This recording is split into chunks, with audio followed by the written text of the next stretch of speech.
നമസ്കാരം, പുതിയൊരു വീഡിയോയിലേക്ക് എല്ലാവർക്കും സ്വാഗതം. നിങ്ങളിപ്പോൾ കണ്ട ഒരു വീഡിയോ ക്ലിപ്പ് ശ്രദ്ധിച്ചായിരുന്നു.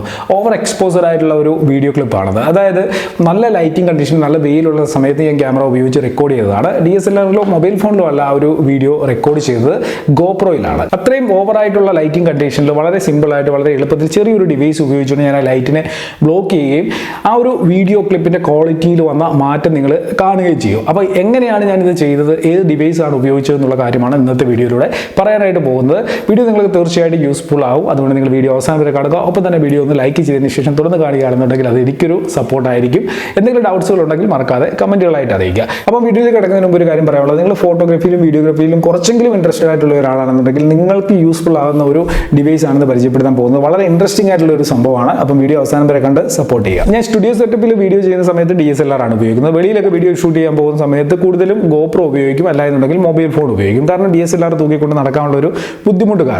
അപ്പോൾ GoPro ഉപയോഗിക്കുമ്പോൾ പലപ്പോഴും വരുന്നൊരു പ്രശ്നം എന്ന് വെച്ച് കഴിഞ്ഞാൽ ചില സിറ്റുവേഷൻസിൽ GoPro നല്ല രീതിയിലുള്ള ഒരു പെർഫോമൻസ് തരുന്നില്ല. അതായത് ആർട്ടിഫിഷ്യൽ ആയിട്ടുള്ള ലൈറ്റിംഗ് കണ്ടീഷനിലാണെന്നുണ്ടെങ്കിൽ GoProയിൽ നിന്നുള്ള റെക്കോർഡിംഗ് വളരെ ബുദ്ധിമുട്ടാണ്. കാരണം ചില സാഹചര്യത്തിൽ നമ്മൾ GoPro ഉപയോഗിച്ച് ഇൻഡോർ ഷൂട്ട് ചെയ്യുന്ന സമയത്ത് ആർട്ടിഫിഷ്യൽ ലൈറ്റ് കാരണം ഫ്ലിക്കറിങ് വീഡിയോ ക്ലിപ്പിൽ അനുഭവപ്പെടും. അതേപോലെ തന്നെ നമ്മൾ ഔട്ട്സൈഡ് ഷൂട്ട് ചെയ്യുന്ന സമയത്ത് നല്ല സൂര്യപ്രകാശമുള്ള സമയത്താണ് നമ്മൾ ഷൂട്ട് ചെയ്യുന്നതെന്നുണ്ടെങ്കിൽ ഓവർ എക്സ്പോസ്ഡ് ആയിട്ടുള്ള വീഡിയോ ക്ലിപ്പുകളായിരിക്കും ലഭിക്കുന്നത്. അപ്പോൾ ഇങ്ങനെയുള്ള ഒരു സാഹചര്യത്തിൽ നമുക്ക് ND ഫിൽറ്ററുകൾ ഉപയോഗിക്കാനായിട്ട് സാധിക്കും. ഞാൻ ആദ്യം കാണിച്ചു തന്നത് അതാണ്. ഓവർ എക്സ്പോസ്ഡ് ആയിട്ടുള്ള ഒരു വീഡിയോ ക്ലിപ്പിനെ വളരെ ഈസി ആയിട്ട് സിമ്പിളായിട്ട് ND ഫിൽറ്റർ ഉപയോഗിച്ചുകൊണ്ടാണ് ഞാനത് ആ ക്യാമറയുടെ ലെൻസിലേക്കുള്ള ആ ഒരു ലൈറ്റിങ്ങിനെ ബ്ലോക്ക് ചെയ്തതും ആവശ്യമുള്ള ലൈറ്റ് മാത്രം ക്യാമറയുടെ ലെൻസിലേക്ക് കടന്നു ചെന്ന് കഴിഞ്ഞപ്പോൾ ഓവർ എക്സ്പോസ്ഡ് ആയിട്ടുള്ള ആ ഒരു വീഡിയോ ക്ലിപ്പ് നല്ലൊരു ക്വാളിറ്റിയുള്ള വീഡിയോ ആയിട്ട് മാറിയത്. അതിനുവേണ്ടി ഞാനിവിടെ ഉപയോഗിക്കുന്നത് SANDMARC എന്ന് പറയുന്ന ബ്രാൻഡിൻ്റെ ഒരു GoPro ND ഫിൽറ്ററാണ്. SANDMARC വളരെ ഫേമസ് ആയിട്ടുള്ള ഒരു ബ്രാൻഡാണ്. നല്ല ക്വാളിറ്റി പ്രൊഡക്റ്റുകൾ മാർക്കറ്റിലേക്ക് എത്തിക്കുന്ന, അതായത് ക്യാമറ ആക്സസറീസും മറ്റും മാർക്കറ്റിലേക്ക് എത്തിക്കുന്ന ഒരു ബ്രാൻഡാണ്. ഒഫീഷ്യലായിട്ടുള്ള വെബ്സൈറ്റിൻ്റെ ലിങ്ക് ഡിസ്ക്രിപ്ഷനിൽ കൊടുത്തേക്കാം. നിങ്ങൾക്ക് ഏതെങ്കിലും ക്യാമറ ആക്സസറീസ് ആവശ്യമാണെന്നുണ്ടെങ്കിൽ ആ ലിങ്കിൽ ക്ലിക്ക് ചെയ്തുകൊണ്ട് ബൈ ചെയ്യാനായിട്ട് സാധിക്കും. ഈ ഒരു ബ്രാൻഡ് വളരെ ക്വാളിറ്റിയുള്ള പ്രൊഡക്റ്റുകളാണ് മാർക്കറ്റിലേക്ക് എത്തിക്കുന്നത്. ഞാൻ ഓൾറെഡി SANDMARCിൻ്റെ പല പ്രൊഡക്റ്റുകൾ ഉപയോഗിക്കുന്നുണ്ട്. അതിൻ്റെയൊക്കെ വീഡിയോസ് ഞാൻ വരുന്ന ദിവസങ്ങളിൽ അപ്ലോഡ് ചെയ്യാം.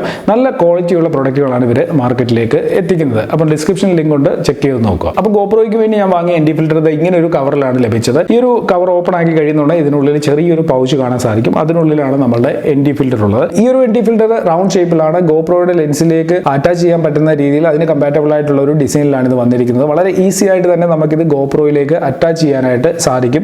ഇത് നമ്മുടെ GoProയുടെ ലെൻസിലേക്ക് വെച്ചതിന് ശേഷം ഒന്ന് പ്രസ് ചെയ്ത് കഴിഞ്ഞാൽ ഇത് പ്രോപ്പറായിട്ട് GoProയിലേക്ക് അറ്റാച്ച് ആവും. നമ്മൾ പിന്നെ ഇത് GoPro ഉപയോഗിക്കുന്ന സമയത്ത് ഊരിപ്പോകുന്ന പ്രശ്നമൊന്നും ഉണ്ടാകത്തില്ല. എപ്പോഴാണോ നമുക്ക് ഊരേണ്ടത് ആ സമയത്ത് കുറച്ച് ബലം പ്രയോഗിച്ചുകൊണ്ട് തന്നെ വലിച്ചെങ്കിൽ ഇത് ഊരിപ്പോകത്തുള്ളൂ. അപ്പോൾ ആ രീതിയിൽ നല്ല രീതിയിൽ ഇത് ലോക്കായിട്ട് GoProയിലിരിക്കും. അപ്പോൾ ഞാൻ ഈ വീഡിയോയിൽ പല പ്രാവശ്യം ND ഫിൽറ്റർ എന്ന് പറഞ്ഞു. എന്താണ് ഇനി ND ഫിൽറ്റർ? ND ഫിൽറ്റർ എന്ന് വെച്ച് കഴിഞ്ഞാൽ നമ്മളുടെ ക്യാമറയുടെ ലെൻസിലേക്ക് ഓവറായിട്ടുള്ള ഒരു ലൈറ്റിംഗ് വരികയാണെന്നുണ്ടെങ്കിൽ അതിനെ ബ്ലോക്ക് ചെയ്യാനുള്ള ഒരു ഫിൽറ്ററാണ് ND ഫിൽറ്റർ എന്ന് പറയുന്നത്, ന്യൂട്രൽ ഡെൻസിറ്റി ഫിൽറ്റർ. അപ്പോൾ വളരെ ഈസി ആയിട്ട് തന്നെ നമുക്ക് പല രീതിയിലുള്ള ND ഫിൽറ്ററുകൾ ഉപയോഗിച്ചുകൊണ്ട് നമ്മളുടെ ക്യാമറയുടെ ലെൻസിലേക്കുള്ള ലൈറ്റിങ്ങിനെ നമുക്ക് കൺട്രോൾ ചെയ്യാനായിട്ട് സാധിക്കും. ഇപ്പോൾ എൻ്റെ കയ്യിലുള്ളത് ഒരു VND ഫിൽറ്ററാണ്.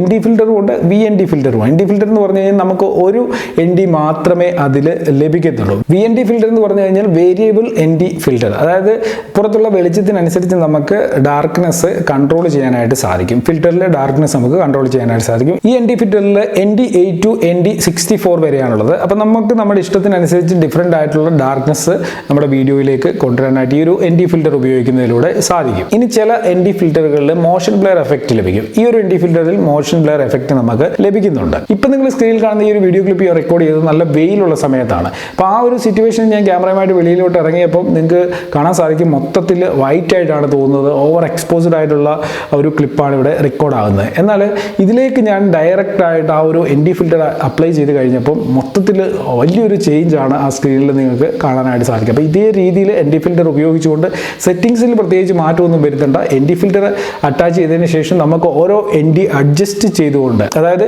ഈ ഫിൽറ്ററിലെ ഡാർക്ക്നെസ് നമുക്ക് വളരെ ഈസി ആയിട്ട് അഡ്ജസ്റ്റ് ചെയ്തുകൊണ്ട് നമുക്ക് വേണ്ട ഡാർക്ക്നെസ് സെറ്റ് ചെയ്തിട്ട് വീഡിയോകൾ റെക്കോർഡ് ചെയ്യാനായിട്ട് സാധിക്കും. അപ്പോൾ ഈ ഒരു ND ഫിൽറ്ററിൻ്റെ മറ്റൊരു പ്രയോജനം എന്ന് വെച്ച് കഴിഞ്ഞാൽ നമുക്ക് ഡിഫറെൻ്റ് ആയിട്ടുള്ള ND ഫിൽറ്റർ, ഇപ്പോൾ ചില ND filter ND8, ND16, ND32, ND64 അങ്ങനെ ഡിഫറെൻ്റ് ആയിട്ടുള്ള ഓരോ പോയിന്റുകൾക്ക് ഓരോ ND ഫിൽറ്റർ ആയിരിക്കും. അപ്പോൾ ഓരോന്നും നമ്മൾ ഊരി റിമൂവ് ചെയ്തതിന് ശേഷം വീണ്ടും അറ്റാച്ച് ചെയ്യേണ്ടതായിട്ടുണ്ട്. എന്നാൽ ഈ ഒരു ND ഫിൽറ്ററിൽ നമുക്ക് വേരിയബിൾ ND ഫിൽറ്റർ ആയതുകൊണ്ട് തന്നെ നമുക്ക് ഒരുപാട് മോഡുകൾ ഇതിൽ അവൈലബിൾ ആണ്. നമുക്ക് ഏത് വേണമെന്നുണ്ടെങ്കിലും ഉപയോഗിക്കാനും സാധിക്കും. അപ്പോൾ നിങ്ങളൊരു GoPro യൂസർ ആണെന്നുണ്ടെങ്കിൽ തീർച്ചയായും തീർച്ചയായിട്ടും ഈ ഒരു ഫിൽറ്റർ പല സാഹചര്യത്തിലും നിങ്ങൾക്ക് ആവശ്യമായിട്ട് വരും. അപ്പോൾ ഇന്നത്തെ വീഡിയോ നിങ്ങൾക്ക് യൂസ്ഫുൾ ആയി കാണുന്നവരുത്. വീഡിയോ യൂസ്ഫുൾ ആയെങ്കിൽ ലൈക്ക് പ്രതീക്ഷിക്കുന്നു. ഒപ്പം തന്നെ ഈ വീഡിയോ നിങ്ങളുടെ സുഹൃത്തുക്കൾക്ക് വേണ്ടി ഒന്ന് ഷെയർ ചെയ്ത് കൊടുക്കുക. ചാനൽ സബ്സ്ക്രൈബ് ചെയ്യാത്ത ആരെങ്കിലും വീഡിയോ കാണുന്നുണ്ടെങ്കിൽ മറക്കാതെ സബ്സ്ക്രൈബ് ചെയ്തേക്കുക. എന്തെങ്കിലും ഡൗട്ട്സ് ഉണ്ടെങ്കിൽ വീഡിയോയുടെ താഴെ കമന്റുകളായിട്ട് അറിയിക്കുക. അപ്പോൾ ഇതിൽ നല്ലൊരു അറിവുമായി നമുക്ക് അടുത്ത വീഡിയോയിൽ കാണാം.